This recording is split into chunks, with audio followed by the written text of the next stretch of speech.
Pay-per-view sales are looking very good. Everything's tracking very good. We should have a good indication early next week, and we'll be able to talk about that. We are very pleased with overall. It was a terrific promotion. I think both guys did a really good job. We kick-started it off with the tour, and I think that's what generated all the interest from the fans across the world. Again, it was just a great night of boxing. And the lead up, the fans really embraced this fight, and that's why we're very, very pleased. Leonard, just to kind of follow up on that, it was an incredible event, but we did see a lot of frustration online early in the night with people having trouble with the pay-per-views. Can you maybe explain kind of what happened there as far as you know, and are you anticipating concerns with refund demands and things along those lines? Well, don't really have too much information, just other than kind of what you just mentioned. These things happen. It happened with the Mayweather-Pacquiao fight. That's one of the reasons why I kept on saying, order now, order early. We'll figure it out though. Again, that's a good problem to have. It was a very successful event, and we're very happy. Leonard Ellaby, Hip Hop Gamer, High 97. First of all, God bless you in this entire event. It was amazing. I enjoyed every minute of it, man. Seriously. Thank you. Salute to you. Now, my question for you is, now that Floyd 50 and 0 and he's retiring, is there anybody like that y'all looking at that we may not know about that you're interested in signing to Mayweather Promotions? Well, we're always looking for the top fighters out there in all of boxing. If they're free. We consider ourselves a top-tier promotional company, and we're always looking to upgrade our talent out there. There's a number of outstanding young fighters out there in boxing today, and we're looking at the ones who are free agents.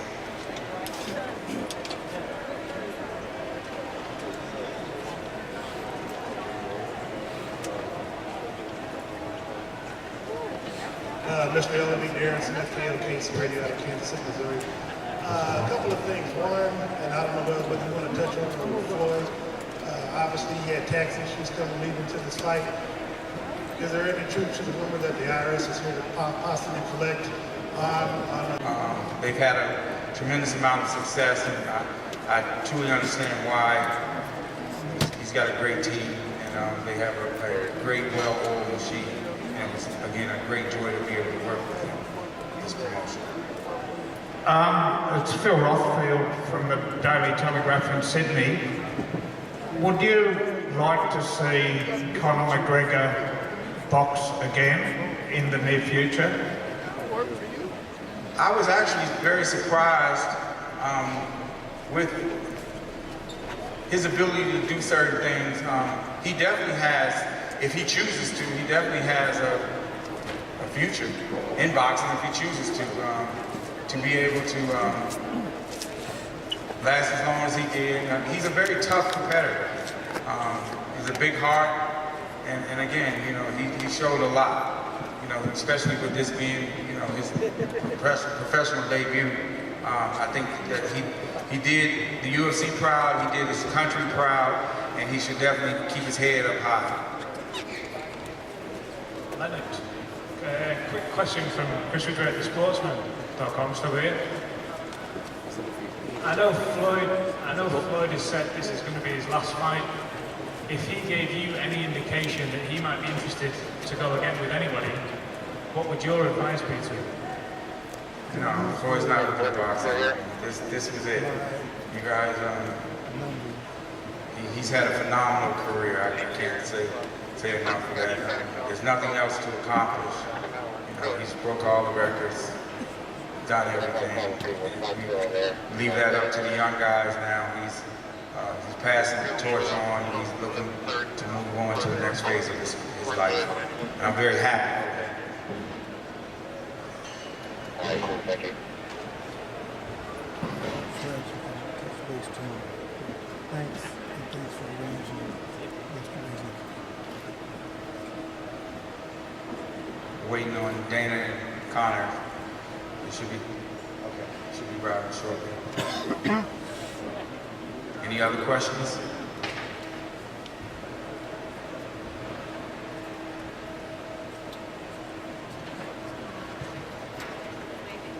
Leonard, with just 14,623 in attendance here in the arena, did you feel in hindsight that you overpriced the tickets?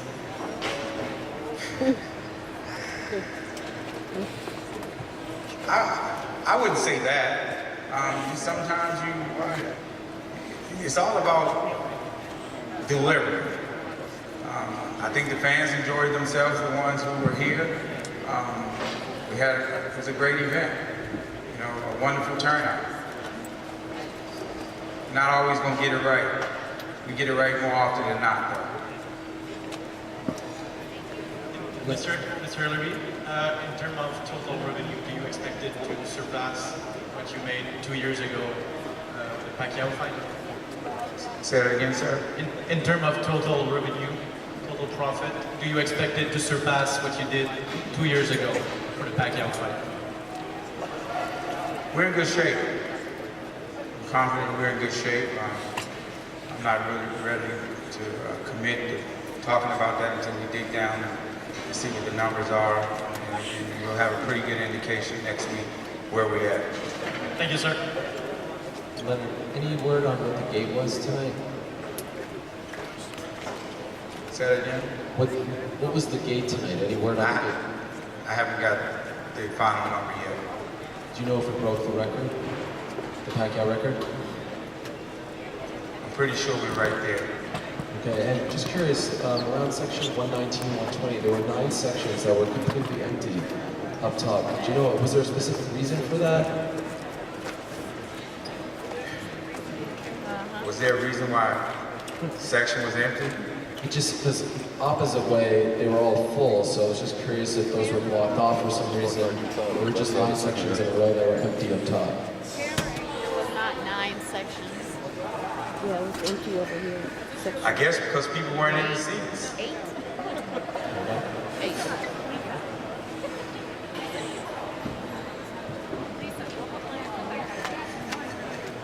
Hey, Leonard, Carlito from WSKQ New York.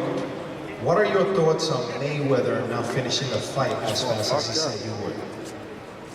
What do you mean not finishing the fight as fast as he wanted? Conor McGregor is tough as nails. I mean, you know, guys, they talk to build up fights, and at the end of the day, the other guy's trying, one guy's trying, the other guy's trying. Conor McGregor, at the end of the day, he's tough as nails. He wasn't gonna lay down. He has a big heart, and I understand why he's the biggest star in the UFC and one of the biggest stars in all the sports. Ladies and gentlemen, I'd like to bring up to the stage our partner with this promotion, good friend. And I want to say congratulations to my team, strong team. I got a real strong team. I've been with my team for a lot of years.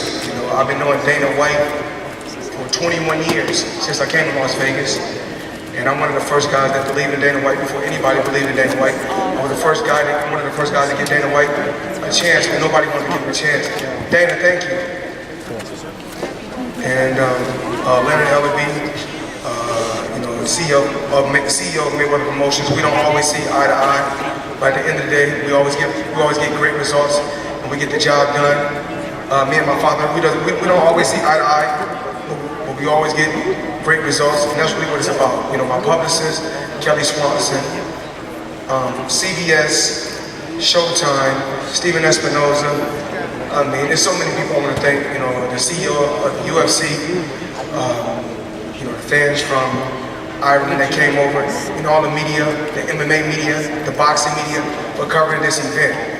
I wanted to go out with a bang. I told you guys it'd be blood, sweat, and tears. And I told you he was a hell of a fighter standing up. It kind of shocked me. And I told my dad, there was something I was talking to my dad about that made him a keep amongst us, because certain things don't go out to the public. But we had a game plan. Our game plan was to take our time, let him shoot all his heavy shots, keep walking him down, shoot heavy shots to the body, shoot big shots upstairs. And my dad said my dad thought it was gonna be a little bit earlier, around the 7th or the 6th. But you know, it took us a little longer than we expected, but we did what we said we was gonna do. And I promise everybody, remember this. You know, I told you people, I guarantee you this fight wouldn't go the distance. I told you, I was going for the knockout, I was going straight ahead. And with going straight ahead, you're gonna take contact, I understand that. But, you know, after 21 years in the sport of boxing, you know, I had some great fights, I had some boring fights. But at the end of the day, I will be always remembered as a winner, you know, no matter how you win, as long as you win. And I knew how to, I know how to dissect my opponent, I know how to go out there and break them down and just stick to the game plan.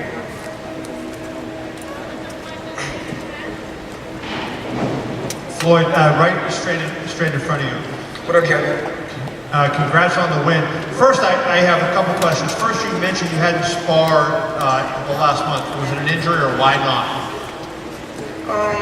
It was an injury, of course. Not an injury like that, but I wanted my hands to be 100% for the fight. You know, I didn't want my hands to be real brittle. You know, everybody knows that. I wanted my hands to be solid when I come out here. So when I'm shooting hard shots, you know, I'm able to break the guy down. Whereas I've out of boxing, I got a serious hand injury. I wouldn't be able to punch as hard. My second question, though, is you leave. You were the biggest star. You sold the most pay-per-views, the most tickets. Where does boxing go from here after this? How do you generate the next level of stars? And who do you see as the guys who are going to be the ones selling the million pay-per-views and keep up the momentum that you have in 2017 in boxing? Okay, I'm gonna touch on that. I want to touch on that, Kevin, but I want to say something. We did break the record tonight for the biggest gate. Me and Pacquiao done 72 million. I think we done somewhere over 80 million, you know, for the live gate. We also on pay-per-view. It took us so long to come out for the fight. I know all the fans was anticipating, like, why you guys taking so long? The reason why we took so long is because the servers, the pay-per-view server in California and in Florida crashed. So we want to make sure we get everything back in place, you know, everything in the right place so that everybody can see pay-per-view and give everybody a show. And you ask me about who do I think is the next superstar in boxing. There's a lot of hell of a fighters out there. There's a lot of young lions out there, you know. You won't see me in the ring no more, so any guy that's calling me out, forget it, I'm okay. You know, I had a great career, I had a tremendous career. I'm proud of Badu Jack, I'm proud of Javante, Tank Davis, I'm proud of everybody that's under the Mayweather Promotions banner, you know, and of course, you know, I have to say I'm proud of Al Heyman, you know, just being an advisor / manager, us being business partners, us communicating, us knowing one another for over a decade, and us, you know, taking boxing to that next level, you know, and Steven, and I can't thank Steven enough, and I can't thank Showtime enough, or CBS, just for believing in me. You know, I had a, you know, when I went to Showtime, I told Showtime, these are the things that I want to do. You know, I want to roll the dice and take chances and do record-breaking things. And tonight, we broke the Pacquiao pay-per-view number. We broke, all I'm doing is breaking my own record. So, but hopefully, I can find the next Floyd Mayweather that can sell 1 million homes, Kevin. You know, everything takes time, but eventually, we'll find the next superstar. Oh, you have it. Hey, Floyd. Straight back. Congratulations. Right here, baby. Oh, hey.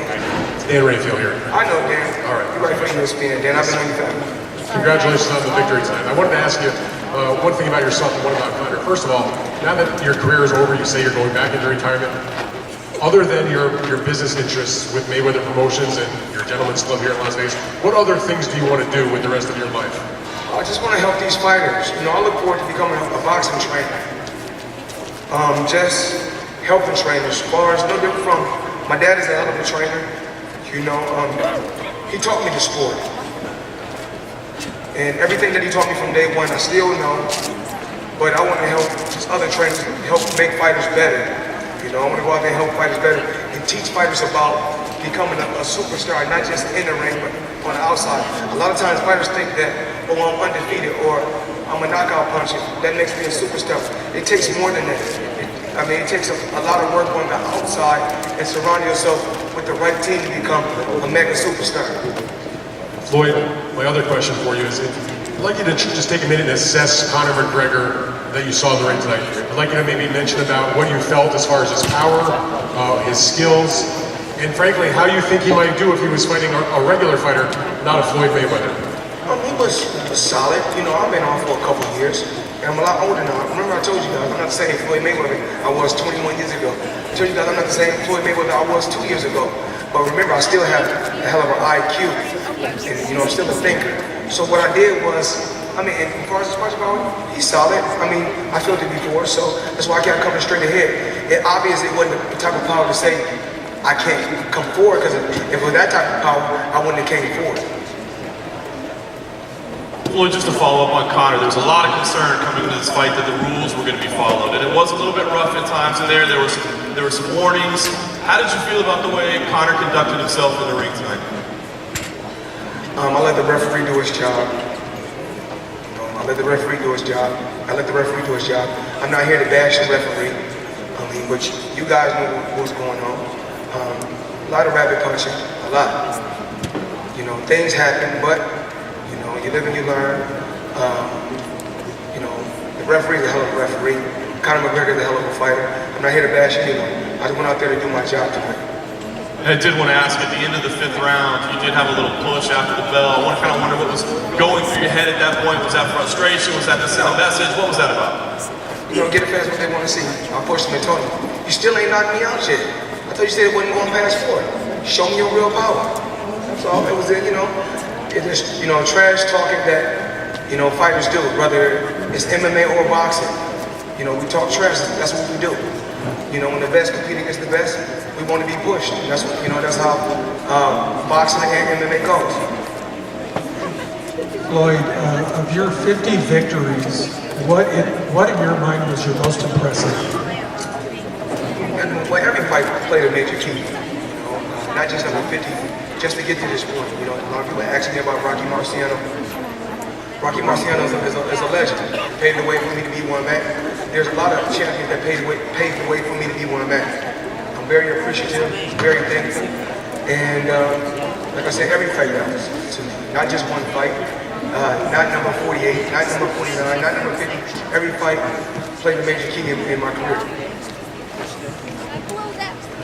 Floyd, I asked you in Toronto tonight, you surprised you the build-up in the media tour. I'm going to ask you the same question tonight. Did McGregor surprise you in the ring tonight? I said again? Did McGregor surprise you anyway tonight? I knew it was going to be awkward from the beginning, but right before we came out, I talked with the legendary trainer, Floyd Mayweather, my father. We talked. He said, we communicated. When I was younger, when I got older, me and my dad is able to talk. There's a difference between when I'm 21 and I'm 40. Me and my dad is able to have a father-son conversation. We communicated, we talked. And my dad was in the corner a couple times, and he wanted more out of me, but he knew the reason why. He knew what I was doing. We talked about it in the back. We said the game plan is let him shoot his low, let him shoot all the hard shots. He's going to try to kill me. He's going to keep switching. We'll take our time, shoot hard shots to the body, eventually break him down.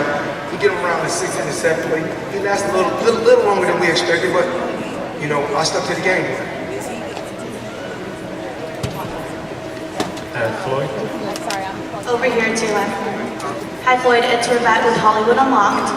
So I was wondering, the internet has been going in on Conor for hitting you in the back of the head a few times. You had a few warnings. Did that throw you off at all? I'm not here to bash me. I told you guys what I was going to do. I knew he was going to be a tough competitor. It's about pushing myself. And in number 49, it wasn't good enough. Number 48 wasn't good enough. So I told you guys I was going to come straight ahead where number 50 can be good. I can't be the fighter and the referee. I have to choose what I'm going to be. And a lot of rabbit punches, a lot of hitting in the back of the head, hitting in the back. Once again, not the referee, I'm just the fighter. That's for the referee to do his job. And I told the referee in the back, you go back and view it when the referee was in the back with me, I told him he's going to be doing a lot of rapid punching. And my only concern was hit me in the back of the head. I said I want him to keep the punches on the side and in the front. But all the shots was coming to the back. But he's tough. He's tough guy. Floyd, did you feel any effects of age tonight? Oh, no, not at all. I mean, it is what it is, you know. I just know that going straight ahead, if you're going straight ahead, you know, with your guards up, you're going to get some contact. You know, I'm trying to close the gap. He was throwing some awkward shots from an awkward position, you know, landing a couple uppercuts, hooks, you know, but I'm more like, you know, stay calm, relax. You've been here before because, you know, you can't play into the crowd. You can't play into his fans. Just take your time, stick to the game plan, and you'll get the job done. I thought a great example of, you know, your legacy and how long you've lasted was Gervonta's situation, missing weight. As you reflect on all the difficulties that you have to endure to reach 50-0, is that the ultimate sense of pride that you take away from your career? Like what? What take away from my career? Like what? Just, you know, enduring all those things, trying to make weight, taking on each opponent, like you said, dissecting each opponent, figuring each guy out, and doing what you do. Over time. I mean, just throughout my career, when I think about my career, I never wanted, you know, as far as, you know, making weight, when you asked me about Gervonta, Tank, making weight. He's young. But when I was young, I think I would have made those same mistakes if I didn't have my father in my life. You know, just being a coach that was extremely hard on me. You know, I think that if he didn't discipline me in boxing, I don't really know where, you know, how my career would have played out. You know, I didn't want to slack, and I didn't want to seem irresponsible or not disciplined. So that's why I always you got to sacrifice something to get something. So that's why I've always made sacrifices to get to a certain level. And to get to the pinnacle, you got to make sacrifices, and that's what I did. Floyd, I know you said everything went according to the plan tonight, but was there any point that when Conor pushed you to something you didn't want him to do this night? I mean, you follow off, were you comment on what he said that he made you fall like a Mexican tonight?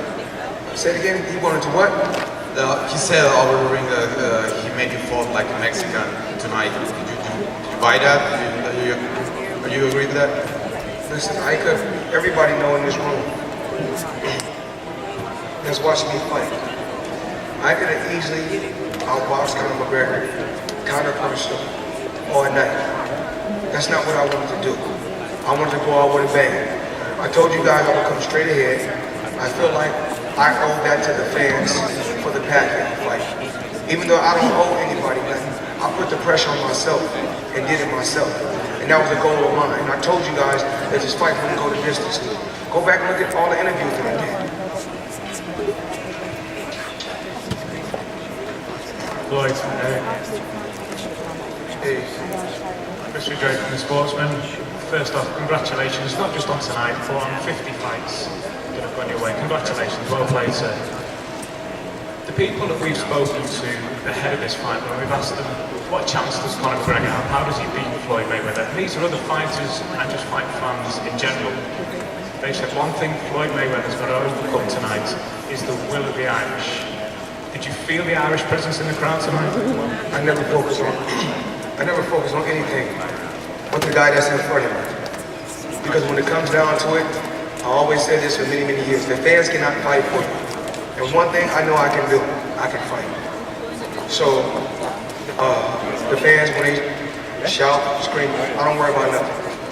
I just, you know, keep my composure and stick to the game plan. Constantly keep coming ahead, pushing him back.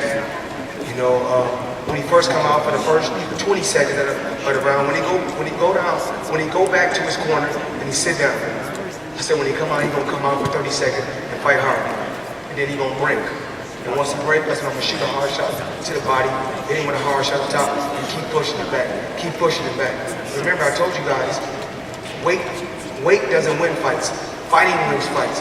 And then, you know, when I said talking doesn't win fights, fighting wins fights. Meaning that when we was on You know, when we're on stage for the weigh-in, I don't have to do no more talking. We fight tomorrow, so I did enough talking on our tour, basically. So you know, everybody say, "Oh, Mayweather, you was talking on the tour." Okay, I did a lot of talking on the tour, but now it's time to fight. We're 24 hours. We're 24 hours away from the biggest fight in the world, the biggest combat fight in the world. There's no need to talk anymore.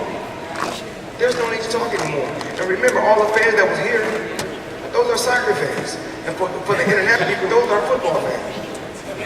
You know, but he's a hell of a fighter. And then, you know, I hear him talking about, oh, you should let me go out on my back or go out on my face. No, the referee saves you because the referee is thinking about your future. Because you're still young, and we want you to be able to fight again someday. So the referee is saving you, he's not saving me. That's all I'm saying. And Floyd, I'll say you sound pretty certain of a retirement this time around, but obviously we've heard that before. So I just want, what is different this time around, and is it a different feeling than previous retirement? Yes, I did walk away from the sport before. Very comfortable. I didn't have to come back. But like I said, we do foolish things sometimes. All of us do foolish things. But I'm not a damn fool. If I see an opportunity to make 350 million in 36 minutes, why not? I had to do it. But this is the last one. You guys have my word. I had a great career. You know, a great career. I can't complain about anything, you know. I can't complain about anything, you know. Steven Espinoza, like I said before, in CBS, they gave me the biggest deal in sports history.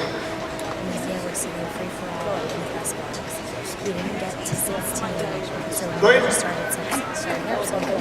Okay. Hi, thank you.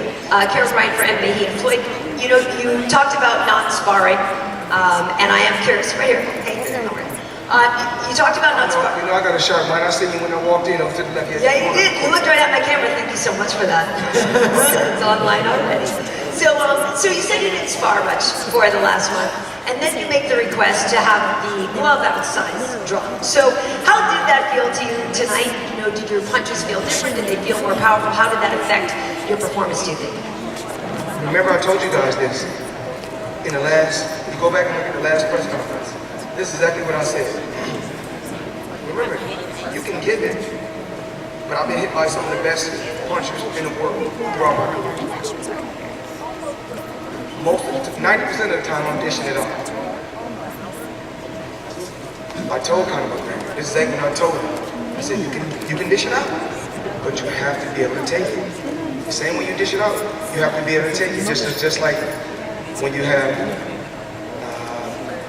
children, you got children, and they joking with each other. One want to joke with the other, but the other don't want. But when one feeling good and the other not feeling good, they're not in the mood to joke. So, just like in boxing, most times your big punchers, they can't take it. They can take it early on, but down the stretch, they can't take it. So my other question to you is, obviously you guys went back and forth a lot during the press conferences leading up, but Conor is always somebody who's noble in defeat. So what was he saying to you inside the ring afterwards? What does he say when you guys exchange words after the fight?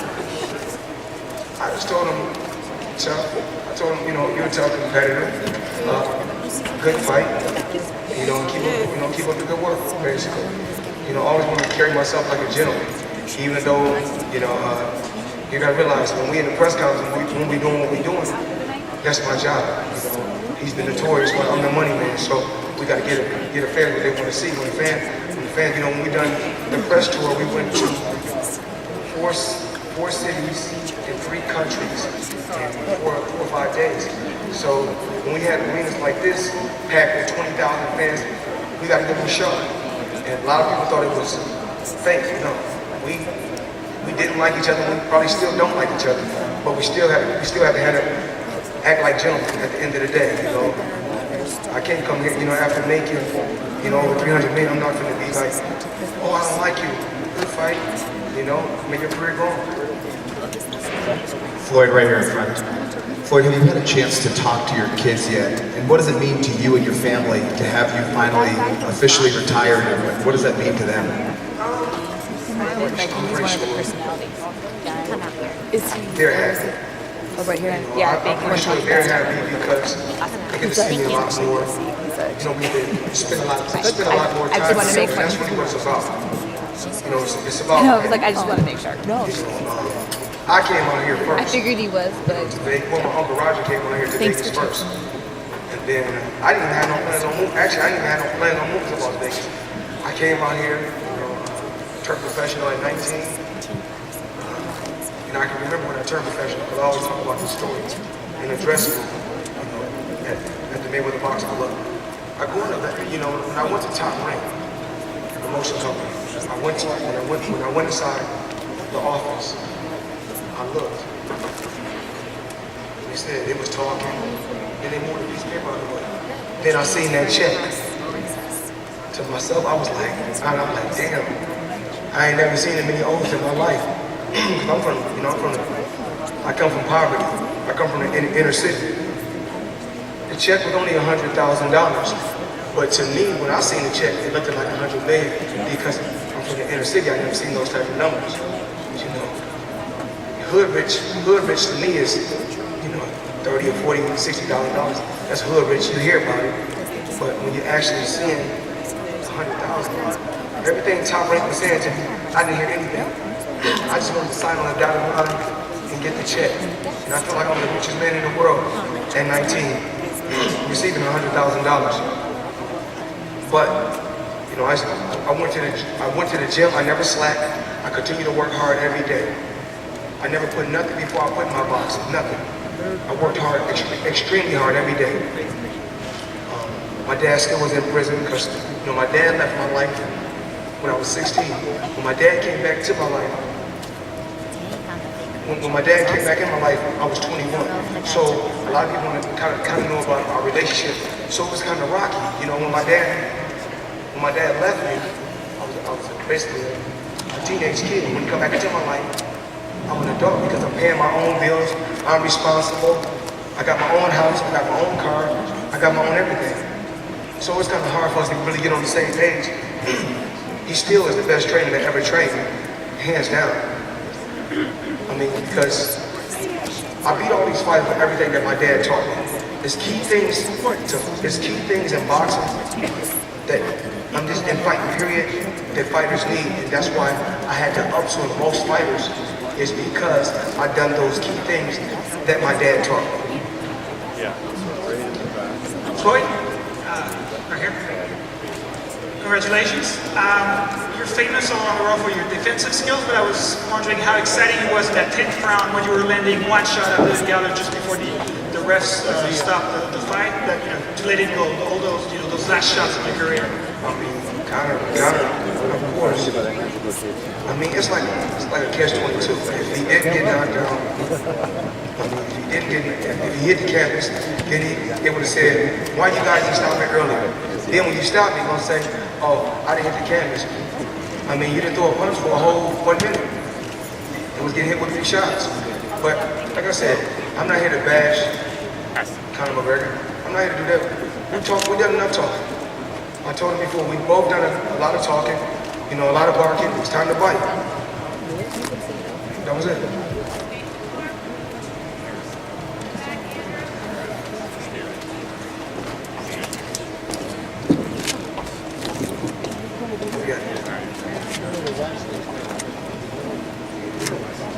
Here in the back, Salvador Rodriguez from ESPN Deportes. Floyd, here, you back. Oh, I know you. What's up? Yeah, thank you. Floyd, what do you think that this is your legacy in sport? What is the things that you change in this sport that you show the young guys? What is your legacy around your career? Run it by me again? Yeah, what do you think that this is your legacy in boxing? What do you show to the new guys? What do you change in this sport? I think, you know, every day, I think even communicating with Steven Espinoza of Showtime, every day we're trying to find that next Floyd Mayweather. It's not easy.